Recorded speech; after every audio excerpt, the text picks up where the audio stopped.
हरिओम। पुरुषोत्तम मास महात्म्य का अध्याय 9 इस प्रकार है। सूत जी बोले, तदंतर विस्मय से युक्त नारद मुनि ने मेधावी ऋषि की कन्या का अद्भुत वृतांत पूछा। नारद जी बोले, हे मुने, उस तपोवन में मेधावी की कन्या ने बाद में क्या किया और किस मुनि श्रेष्ठ ने उसके साथ विवाह किया? श्री नारायण बोले, अपने पिता को स्मरण करते करते और बराबर शोक करते करते उस घर में कुछ काल उस कन्या का व्यतीत हुआ।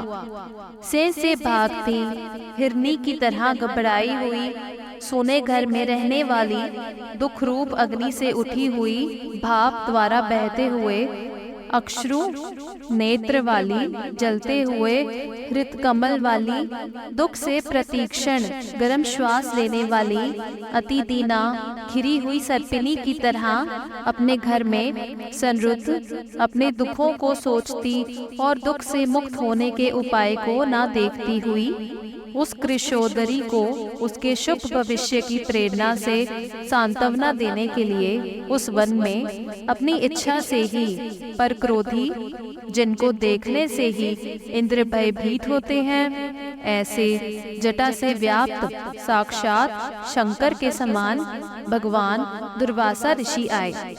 हे नारद, भगवान कृष्ण ने राजा युधिष्ठिर से कहा कि हे राजेंद्र, वह दुर्वासा ऋषि वही है जिनको आपकी माता कुंती ने बालापन में प्रसन्न किया था। तब उन सुपूजित महर्षि ने देवताओं को आकर्षण करने वाली विद्या माता कुंती को दी थी। और हे भूपाल, एक बार रुक्मणी के साथ जाते समय मैंने उन्हें रथ में बिठा लिया था। मार्ग में दोनों को प्यास ने सताया। रुक्मणी ने अपने सूखे अधरों और तालू को दिखाकर मुझे जल लाने को कहा। मैं जल के हेतु पदाघात करता हुआ चला और रुक्मणी के प्रेम में वशीभूत मैंने भोगवती नाम की नदी को उत्पन्न किया। तब वही भोगवती ऊपर से बहने लगी। अनंतर उसी के जल से रुक्मणी की प्यास को मैंने बुझाया। इस प्रकार रुक्मणी की प्यास को बुझना देख उसी क्षण अग्नि की तरह ऋषि दुर्वासा क्रोध से जलने लगे और प्रलय की अग्नि के समान उठकर ऋषि दुर्वासा ने मुझे शाप दिया और बोले, बड़ा आश्चर्य है हे श्री कृष्ण, रुक्मणी तुमको सदा अत्यंत प्रिय है। अतः स्त्री के प्रेम से युक्त तुमने मेरी अवज्ञा कर अपना महत्व दिखलाते हुए रुक्मणी को इस प्रकार पानी पिलाया। अतः तुम दोनों का वियोग होगा, इस प्रकार उन्होंने शाप दिया था। हे युधिष्ठिर, वही यह दुर्वासा मुनि है। साक्षात रुद्र के अंश से उत्पन्न, दूसरे काल रुद्र की तरह महर्षि अत्रि के उग्र तपरूप, कल्प वृक्ष के दिव्य फल, पतिव्रताओं के सिर के रत्न, अनुसूया भगवती के गर्भ से उत्पन्न अत्यंत मेधा युक्त दुर्वासा नाम के ऋषि, अनेक तीर्थों के जल से भींगी हुई जटा से भूषित सिर वाले साक्षात तपोमूर्ति दुर्वासा ऋषि को आते देखकर उस ब्राह्मण कन्या ने शोक सागर से निकलकर धैर्य से मुनि के चरणों में प्रार्थना की। प्रार्थना करने के बाद जैसे वाल्मीकि ऋषि को जानकी अपने आश्रम में लाई थी, वैसे ही वह कन्या भी ऋषि दुर्वासा को अपने घर में लाकर अर्घ्य, पाद्य और विविध प्रकार के जंगली फलों और पुष्पों से आतिथ्य करके वह कन्या विनय करती हुई बोली, हे महाभाग, हे अत्रि कुल के सूर्य, आपको प्रणाम है। हे साधो, मुझ अभाग्या के घर में आज आपका शुभागमन कैसे हुआ? हे मुने, आपके आगमन से आज मेरा भाग्योदय हुआ है।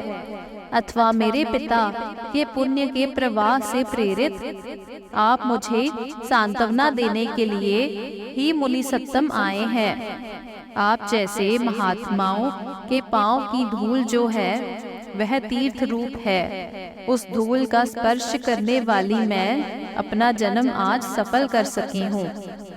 आज मेरे सभी व्रत भी सफल हुए। आप जैसे पुण्य आप जैसे पुण्यात्मा को जो मुझे आज दर्शन हुए। अतः आज मेरा उत्पन्न होना और मेरे सभी पुण्य सफल हैं। ऐसा कहकर वह कन्या दुर्वासा के सामने चुपचाप खड़ी हो गई। तब भगवान शंकर के अंश से उत्पन्न दुर्वासा मुनि मंद आतिथ्य से संतुष्ट और प्रसन्न होकर बोले, हे पुत्री, तू बड़ी अच्छी है। तूने अपने पिता के कुल को तार दिया। यह मेधावी ऋषि के तप का फल है जो उन्हें तेरी जैसी कन्या उत्पन्न हुई। तेरे धर्म में तत्परता जान कैलाश से मैं यहाँ आया और तेरे घर आकर तेरे द्वारा मेरा पूजन हुआ।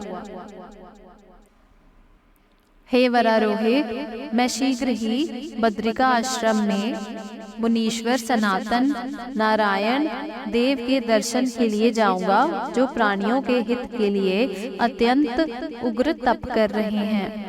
महर्षि दुर्वासा को संतुष्ट एवं प्रसन्न देखकर ब्राह्मण कन्या बोली, हे ऋषिराज, आपके दर्शन पाकर मेरा शोक समुद्र सूख गया।